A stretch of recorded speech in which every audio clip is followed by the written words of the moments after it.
Simenon's Maigret, a series of plays based on the novels of Georges Simenon.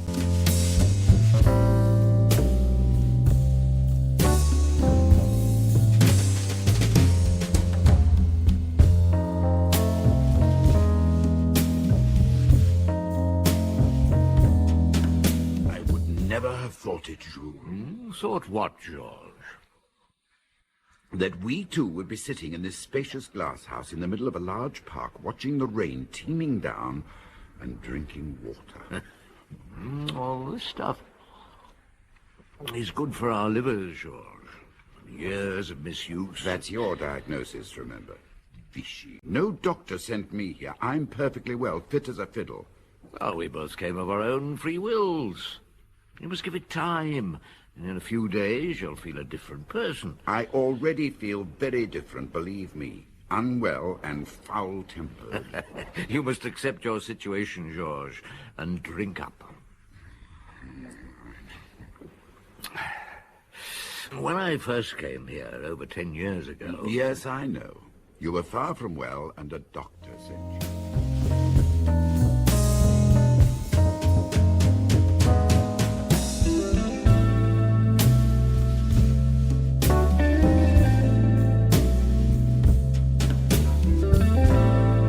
Maurice Denham as Jules Maigret and Michael Gough as Georges Simenon in Maigret Takes the Waters.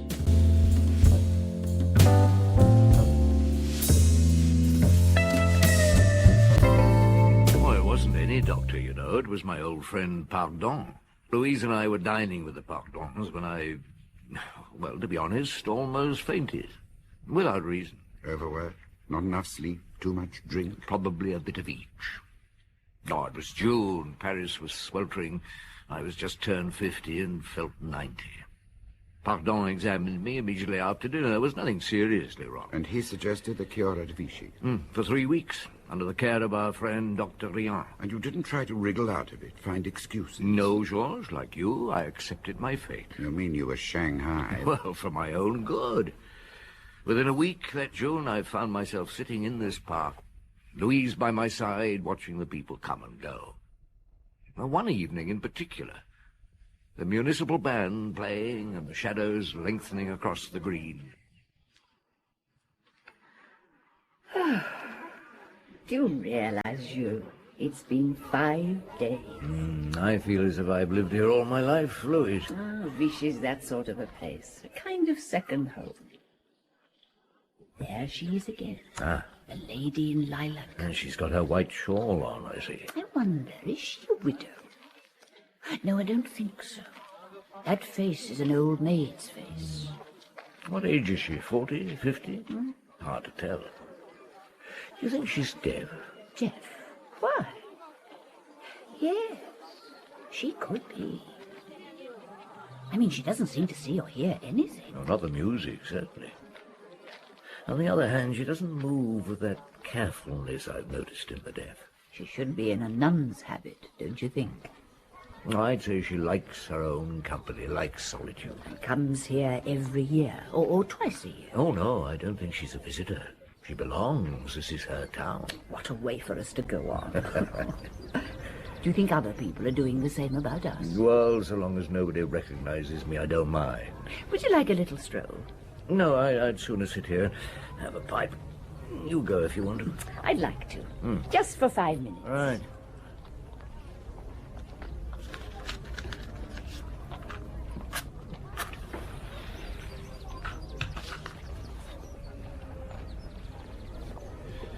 You're going to be all right, Jules. Thought you were at the beginning of the end, didn't you, damned idiot? What did Dr. Rion say? ERS perfect. Cholesterol a little on the high side. Nothing we can't deal with. No need to worry about uric acid. Blood count could scarcely be better. Treatment? I want you to alternate between 2 springs, Chamel and Grand Gris. I've written down what you should take and your diet. There's nothing wrong with you, but a thorough clean-out won't cure. There goes Our Lady of the Lilacs. Nobody in the world but her. And there's Louise. We passed each other. Louise smiles. Lilac lady doesn't register. That walk, so prim and so infallible, never a foot wrong. I smiled at her. Did you see? Yes, I did. And you have a lovely smile, Louise. But she wouldn't be able to tell, would she? I suppose she must know somebody. We should have her followed, perhaps. Oh, it's a lovely evening. You're not finding it too awful, Jules? Awful? No, that's the last thing. Yeah, it's another world. I enjoy the strangeness of it. And something else, you know, this summer in Paris, I had the feeling that everybody I knew was younger. Oh. Or that I was older than everybody, even old Yukar. Terrible. Now I'm already beginning to feel quite a young 50-year-old, and that's something. Now, come on, my girl, let's have a brisk walk back to the hotel. We're staying at that same hotel, I take it, Jules. No, where else could we stay? It hasn't changed. Go on, you have my interest. The Lady in Lilac. Well, Louise and I had gotten, as our Yankee friends say, into a steady routine. Louise insisted on taking the cure also. 2 glasses of the Gria Spring in the morning, walks, a light diet, 2 glasses here at the Chamel in the late afternoon. And never a glass of wine? No, naturally not. And we watched our fellow cure-takers and wondered about them. And, of course, the Lady in Lilac still teased us. We always noticed her. We even noticed that she didn't appear one evening in the park, not to listen to the band. And you then discovered that she was the best con woman in that part of France. Ah, you've a point there, Georges. I've never considered. You know, I actually like this stuff. Keep to the Lady in Lilac, please. We didn't get up all that early, and I'd sit around in my pajamas, drinking coffee, eating croissants, reading the local papers, and the daily Journal de Clermont-Ferrand. Now, the morning after Our Lady of the Solitudes had not visited the park in the evening...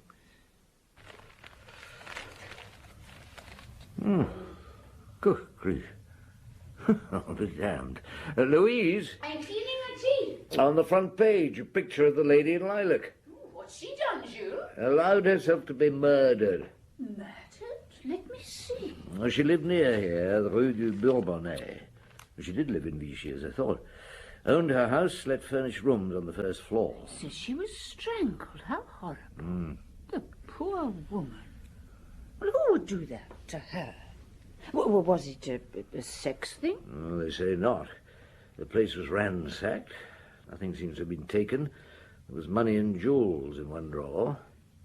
2 of her lodgers found her yesterday morning in her sitting room. Who's in charge of the case? Oh, how should I know? You mean that you don't want to know? No, it says here something about the super in charge of the Department of Criminal Investigations being one Lecoeur. Ah, probably the Lecoeur who was with me in Paris at one time. Will you be paying him a visit? I never understand, Jules, how you find your way through the back streets to where you want to go.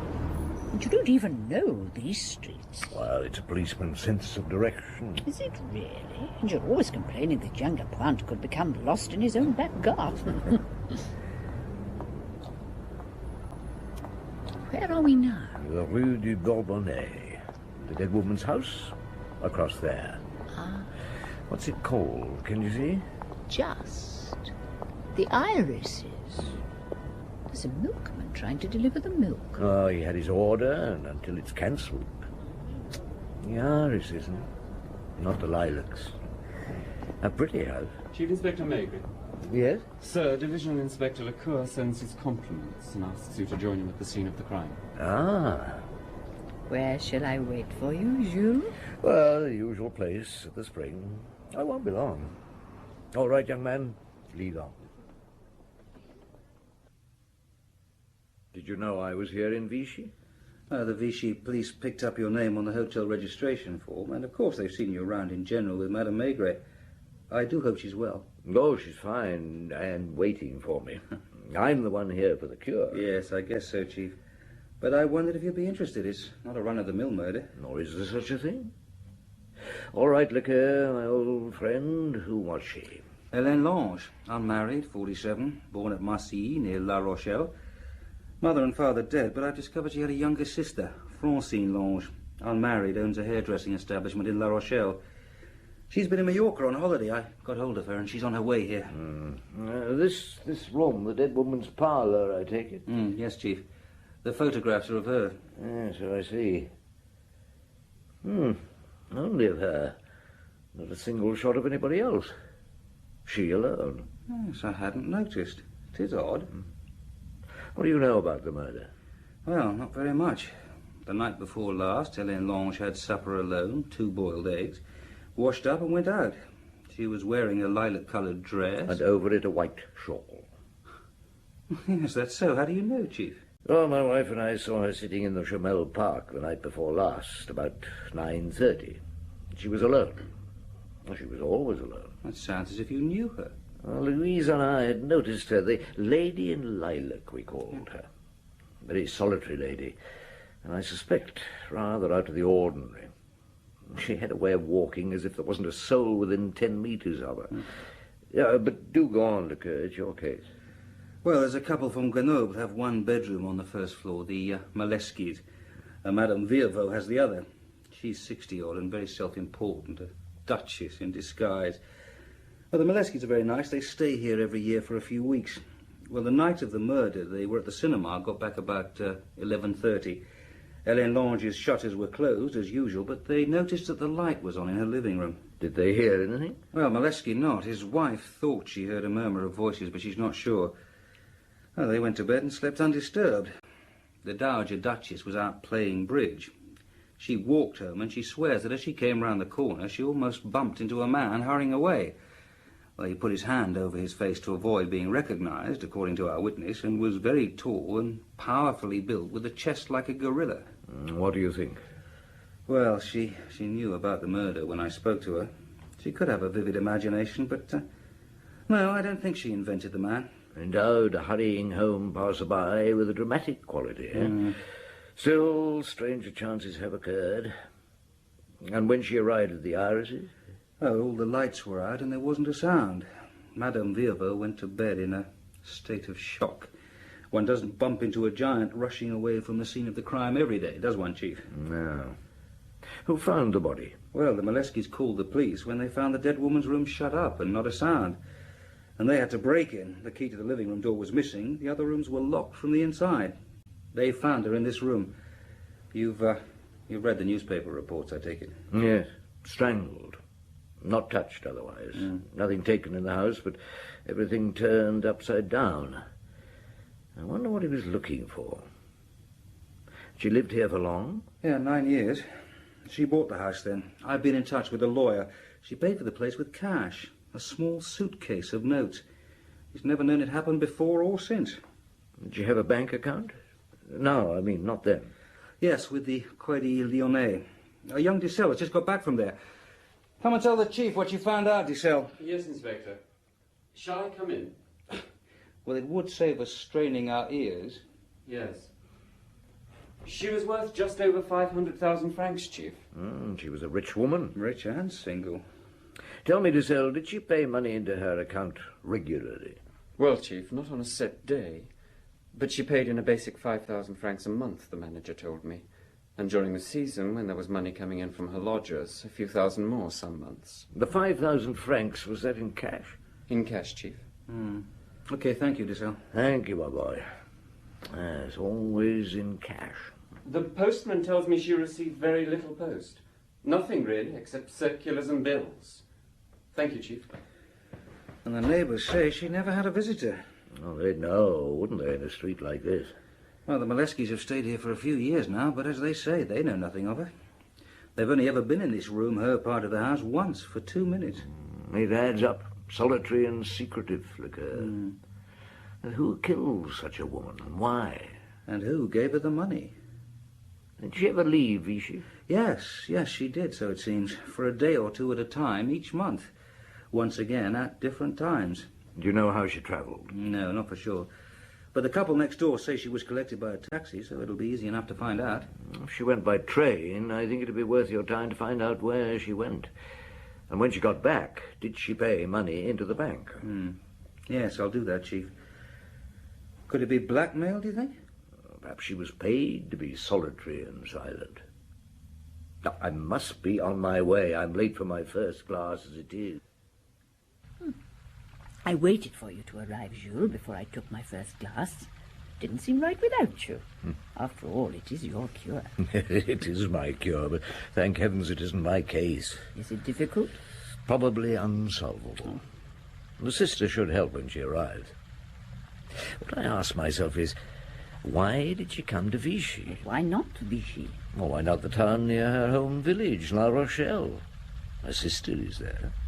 Why Vichy? Well, Jules, one can quite easily get lost in the crowd here. Yes, you're right. It's obvious if you come to think of it. Now, this town virtually changes its population about every 3 weeks. In any other town of this size, she would be known, certainly after all the years she's been here, by all and their uncles. But here... One would take her for just another visitor. Her neighbours, it seems, know little about her.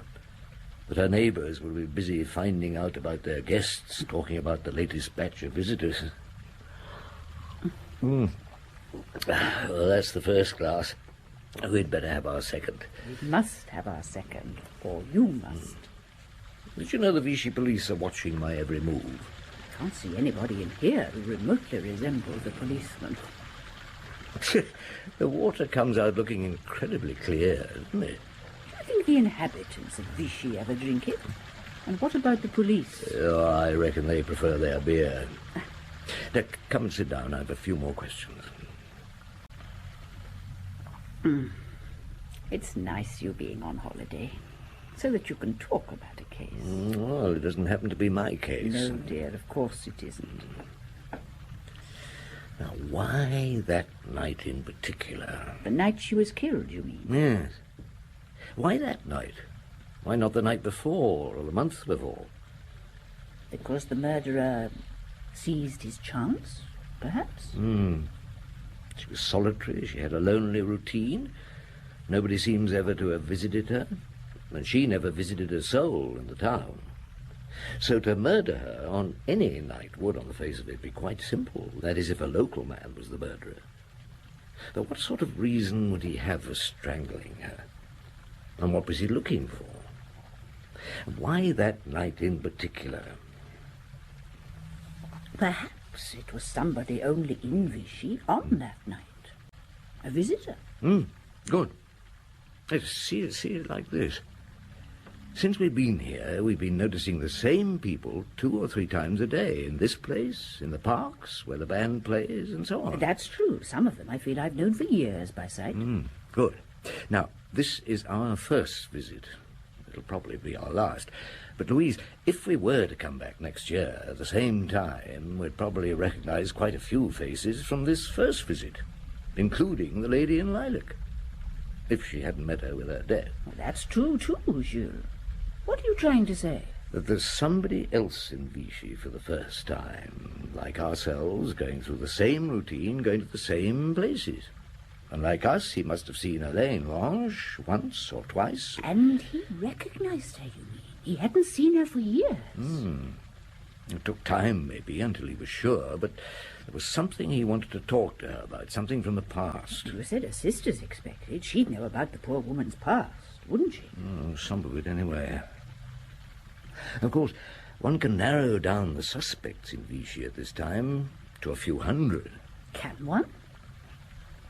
I'm not going to guess, Jules. Well, according to the official brochure, people pour in for the cure at the rate of 30,000 a month at this time of the year. And about 1/3 of them are here for the first time. 10,000. And Jules, of that 10,000, there must be over half that are women. Could a woman have strangled her? No, it was a strong man. Right, 5,000 men. Now, I'd say, from what I've seen these last days, that at least 75% of the men here are too old or too feeble or too sick to strangle a sparrow. So that leaves us with 1,250. Well, that's still an awful lot, Jules. I'll tell poor Lecoeur. 1,250 suspects. So all he has to do is to eliminate those with foolproof alibis, and the rest is easy. Oh, he's probably thinking the same way himself. The sister may help, but not if she's like the dead woman, that's for sure. Well, yeah. Have you drunk up? Yes. Time for our walk back to the hotel. A light lunch, and you will have your afternoon nap. Oh, I don't actually sleep, you know. I only relax and doze a bit.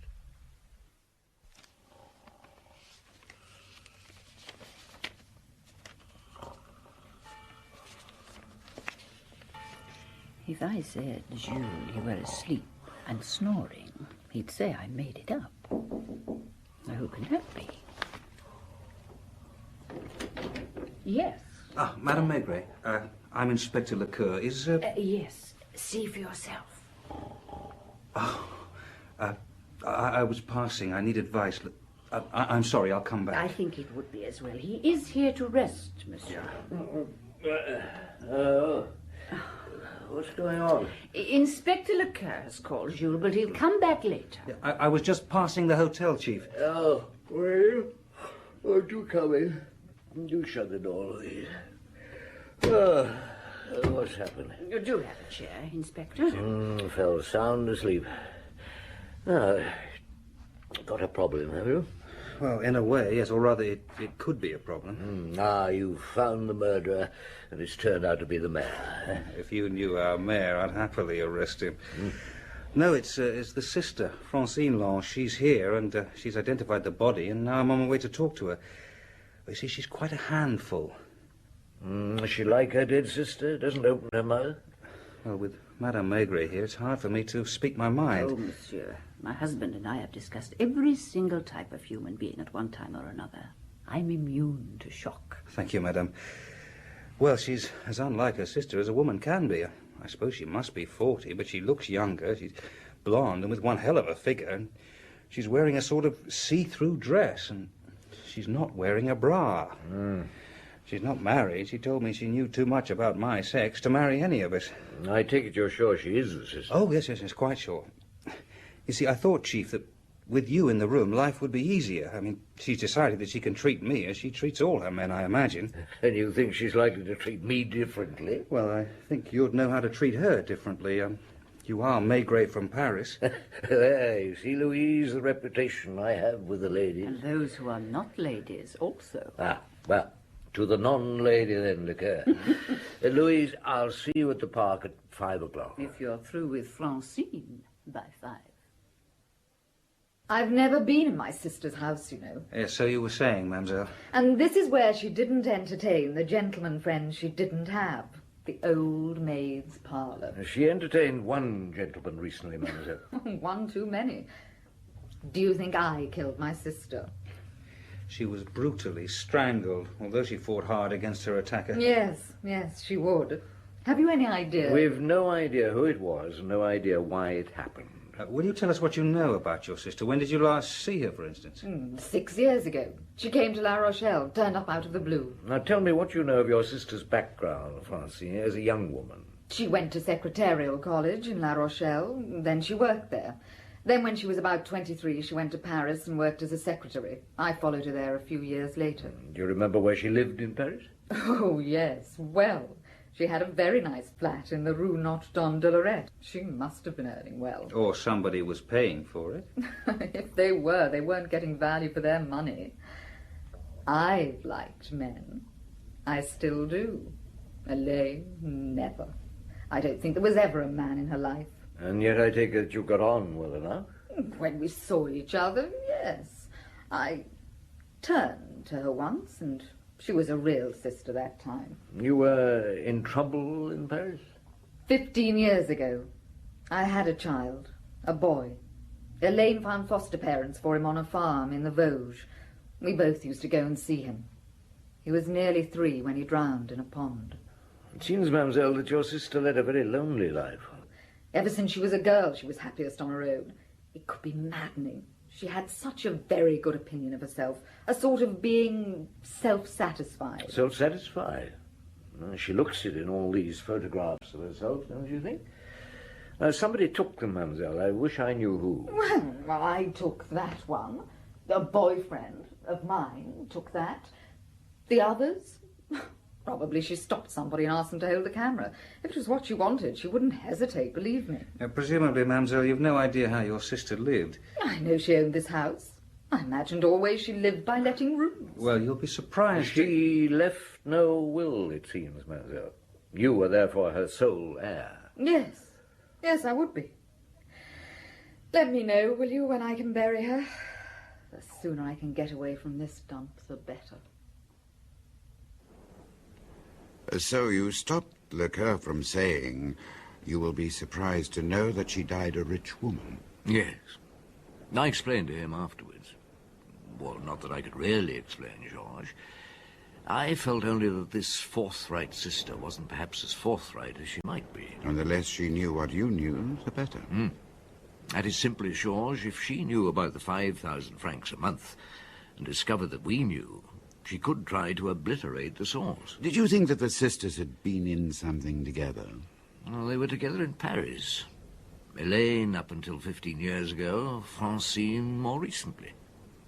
There was a gap in Elaine's life, by the way, between Paris and Vichy. But in Paris, she had a nice flat in a smart district, on a secretary's salary. Oh, never. Perhaps the answer lies in the past. Find out about Paris and you begin to put the thing together. Well, we were lucky, or Lecoeur was. The police found that the concierge where Elaine once had her flat was still there. And she recalled that Elaine had a gentleman caller.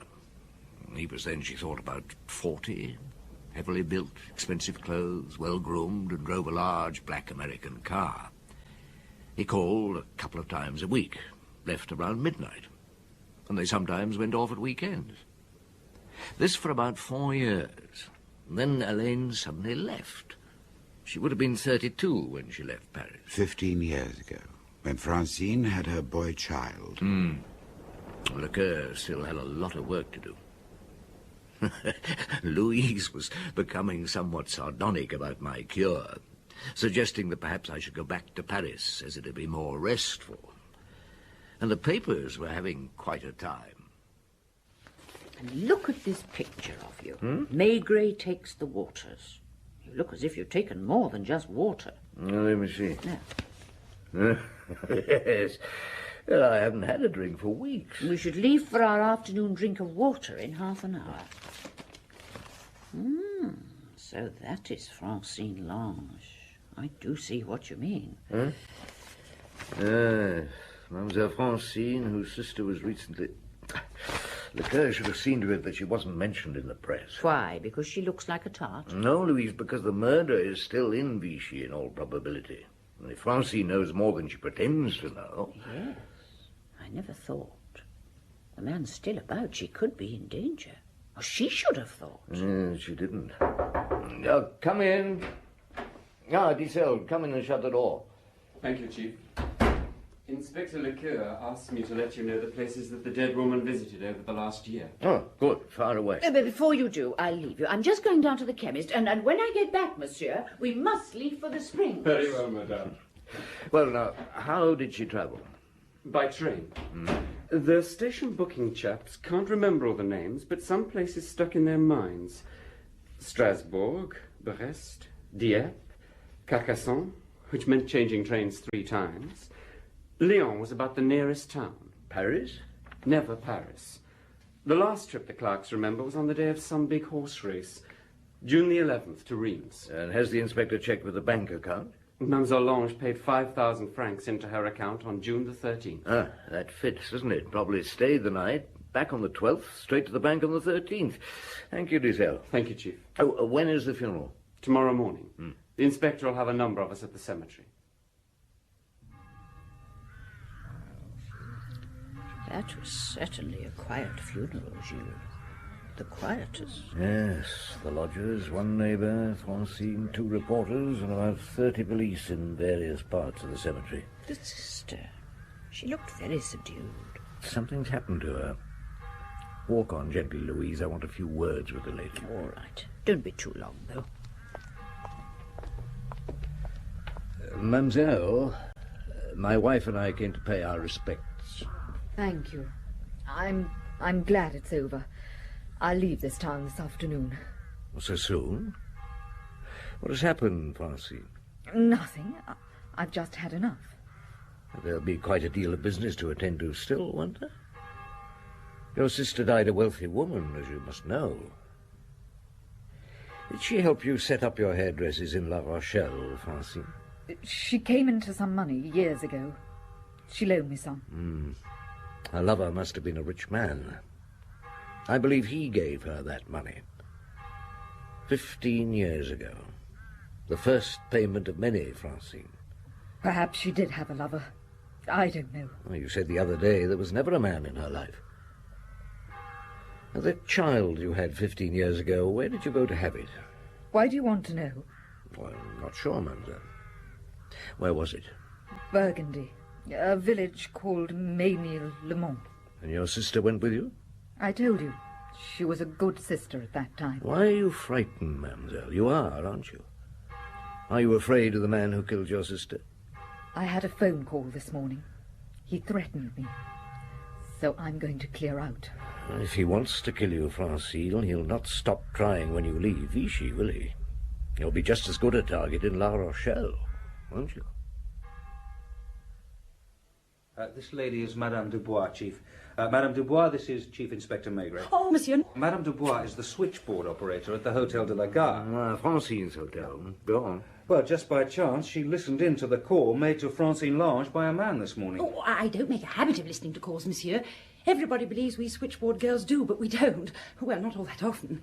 Mostly we're too busy, and most calls are too boring to bother with. Yes, but this morning you did because... I wasn't busy, and the man had an odd voice. And he was in a phone box, and he wasn't the boyfriend phoning from La Rochelle. Yeah, and the conversations with the boyfriend were interesting. Oh, they were hair-raising, monsieur. Yes, but what did this man say, madame? He asked if she was Francine Lange. She said yes, she was. He went straight on and said it was of the utmost importance that she should stay on in Vichy for a few days, in her own interest, and he would be in touch again.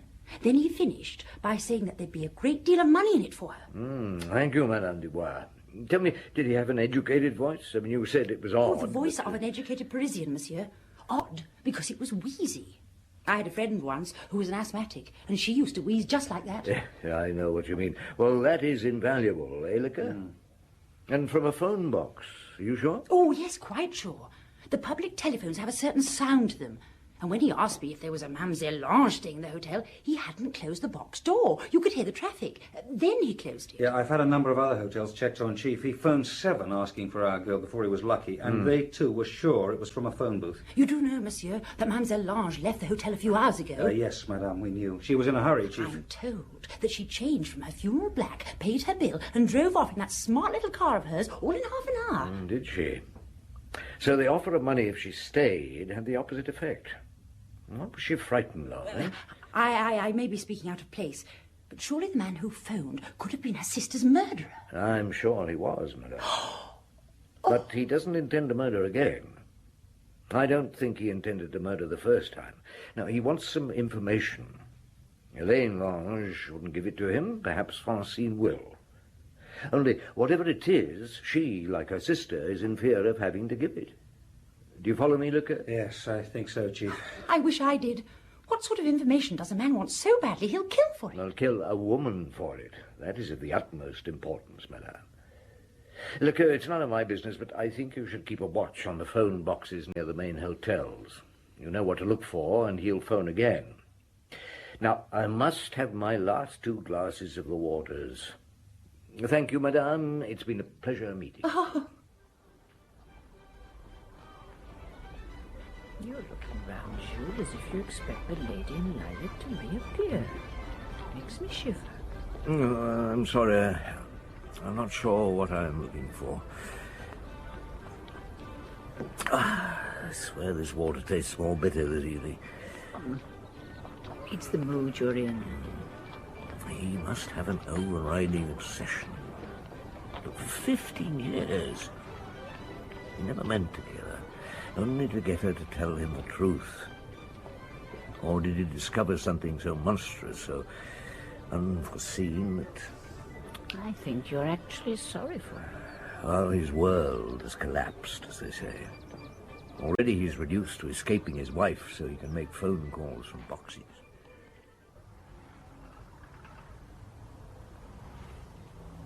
Hello? Here's somebody leaving the hotel.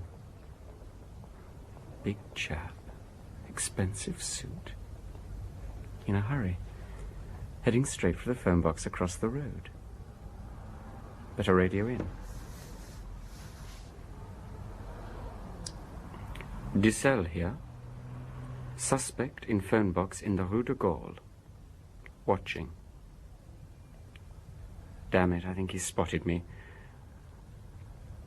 Out of the phone box. Going south towards Chomel Park. Not hurrying anymore.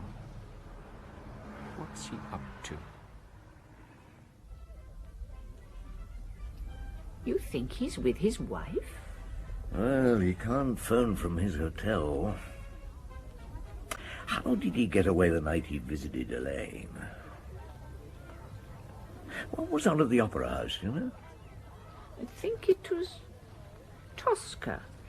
Women like Tosca, I'm told, more so than men. You could be right. What sort of a man could love Elaine Lange? Jules, there's a man over there, standing watching us.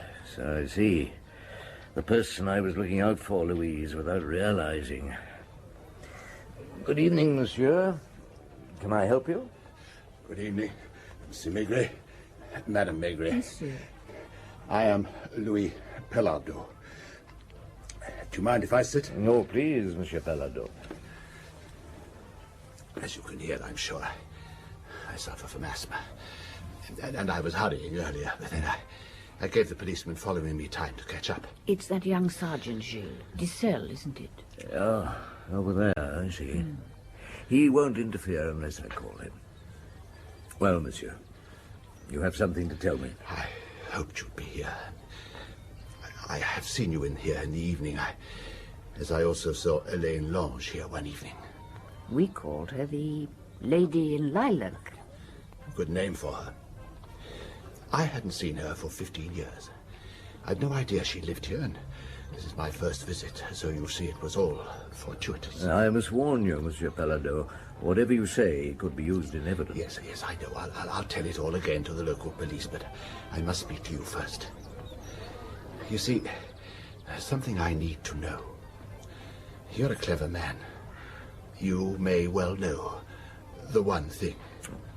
So be it. Elaine Lange was your mistress? Once, for some years, she worked for my firm. I've been married for 30 years. I was 40 when I met Elaine. It wasn't very passionate affair, but I think I loved her. And did she love you, monsieur? There was only a glimmer of warmth in Elaine's nature, not enough for love. Although I believe that she would love our child well enough. Perhaps you knew she had a child 15 years ago. She said she went to Burgundy to Maigret-le-Mont to have it? Correct. It was a son, Philippe. She sent me a copy of the birth certificate and said that she wanted never to see me again. I understood. She said she would devote her life to bringing the child up if I would support her and him. But I must not see him until he was of age. So she would disappear and she would let me know where to send the money. She reckoned, correctly, if I knew where she was, I wouldn't have the willpower not to try to see her. I'm rich. I gave her the money to buy a house. I gave her money also for her younger sister's education in a Swiss convent. Elaine was devoted to the upbringing of this sister. If you'd met Francine Lange, as you wanted to, you'd have found her an unusual product of such an education. Sir, that was a lie also. I knew nothing about my son. She only ever wrote to tell me where to send the money each month. I saw her in this park. I wasn't sure it was her at first, but the second time, yes. I followed her back to her house. She never noticed me. I don't think she noticed anybody. I had to see her. That Monday, my wife went to the opera at Tosca. I wheeze louder than the singer, so I don't visit the opera house. I found Elaine in this park. I followed her back, introduced myself. I don't think she recognized me. I forced my way in and asked her about the boy. She was very calm. She told me many things about him. I asked to see a photograph. She refused. I suddenly ceased to believe her. That room, there wasn't a sign of anybody in it, ever, but Elaine. I asked to know where the boy was. She sat there and said nothing. I opened her desk, some drawers, nothing. There wasn't a single thing. Letter, photo, school report, document. I took her by the throat to make her tell me the truth. I used too much strength. If only she'd shown a spark of feeling. Afterwards, I ransacked the other rooms. Nothing. Nothing. Was there ever a child? Is he long dead? Or an imbecile? I still wanted to know. So I tried the younger sister, and then I realized I was being watched. I'll tell you, monsieur, what I believe to be true. You never had a son. What? Francine gave birth to a son at Maigret. She had it fostered, and it drowned when it was 2. Elaine registered it as hers. From then on, both sisters sat back and let you pay. Elaine's plan, I suspect.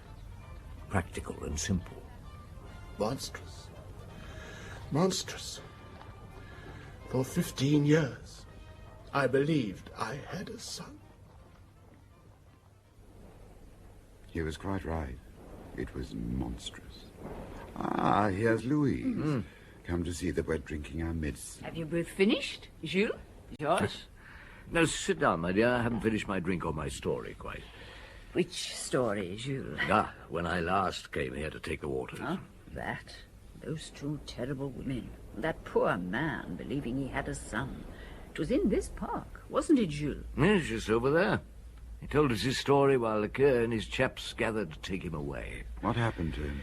Well, he employed a good lawyer and the best advocate in France. He pleaded guilty to manslaughter with mitigating circumstances. His story was such they acquitted him. For once, I was glad to see a man who had killed walk free. They took him for a ride, did those 2. Everything came out in the court about Francine.